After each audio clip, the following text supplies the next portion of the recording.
یہ لوگ آپ کے بارے میں مختلف اوقات میں مختلف باتیں کہتے ہیں۔ کبھی کہتے ہیں کہ آپ جادوگر ہیں، کبھی کہتے ہیں کسی دوسرے نے آپ پر جادو کر دیا ہے، کبھی کہتے ہیں کہ آپ شاعر ہیں، کبھی کاہن اور کبھی مجنون کہتے ہیں۔ ان کی متضاد باتیں خود اس بات کی دلیل ہیں کہ انہیں حقیقت کا کچھ پتہ نہیں۔ اس حال میں کیسے یہ امید کی جا سکتی ہے کہ انہیں ہدایت کا صحیح راستہ مل سکے؟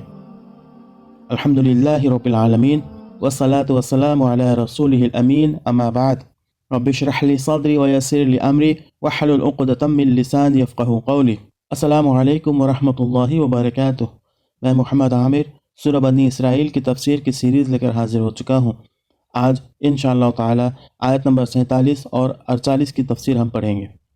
آئیے اس کی شروعات کرتے ہیں تلاوت کلام پاک سے۔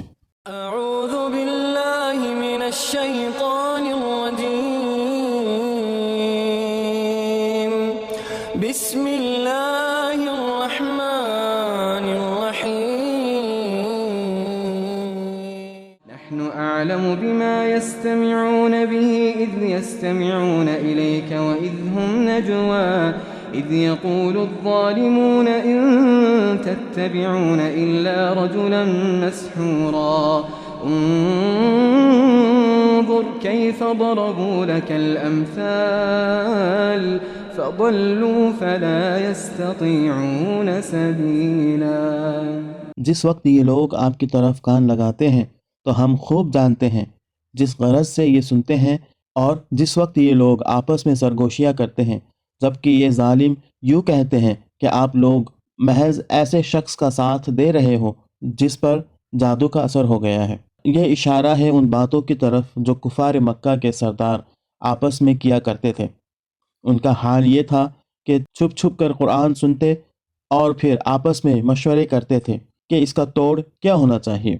بسا اوقات انہیں اپنے ہی آدمیوں میں سے کسی پر یہ شبہ بھی ہو جاتا کہ شاید یہ شخص قرآن سن کر کچھ متاثر ہو گیا ہے، اس لیے وہ سب مل کر اس کو سمجھاتے تھے کہ یہ کس کی پھیر میں آ رہے ہو، یہ شخص تو سحر زدہ ہے، یعنی کسی دشمن نے اس پر جادو کر دیا ہے، اس لیے بہکی بہکی باتیں کرنے لگا ہے۔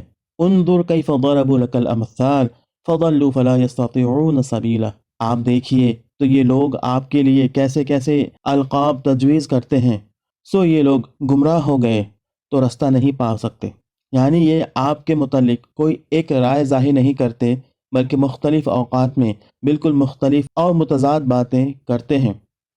کبھی کہتے ہیں آپ خود جادوگر ہیں، کبھی کہتے ہیں آپ پر کسی اور نے جادو کیا ہے، کبھی کہتے ہیں آپ شاعر ہیں، کبھی کہتے ہیں آپ مجنون ہیں۔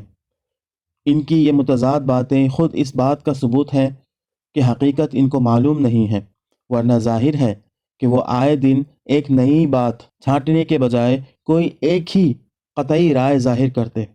نیز اس سے یہ بھی معلوم ہوتا ہے کہ وہ خود اپنے کسی قول پر بھی مطمئن نہیں ہیں۔ ایک الزام رکھتے ہیں، پھر آپ ہی محسوس کرتے ہیں کہ یہ چسپاں نہیں ہوتا، اس کے بعد دوسرا الزام لگاتے ہیں اور اسے بھی لگتا ہوا نہ پا کر ایک تیسرا الزام تصنیف کر دیتے ہیں۔ اس طرح ان کا ہر نیا الزام ان کے پہلے الزام کی تردید کر دیتا ہے، اور اس سے پتہ چل جاتا ہے کہ صداقت سے ان کو کوئی واسطہ نہیں ہے، محض دشمنی کی بنا پر ایک سے ایک بڑھ کر جھوٹ گڑھے جا رہے ہیں۔ آج کے لیے اتنا ہی۔ اللہ رب العزت سے دعا ہے کہ اللہ تعالی ہمیں ایسے لوگوں کی پہچان کرائے اور ایسے لوگوں سے ہمیں بچ کے رہنے کی توفیق عطا فرمائے۔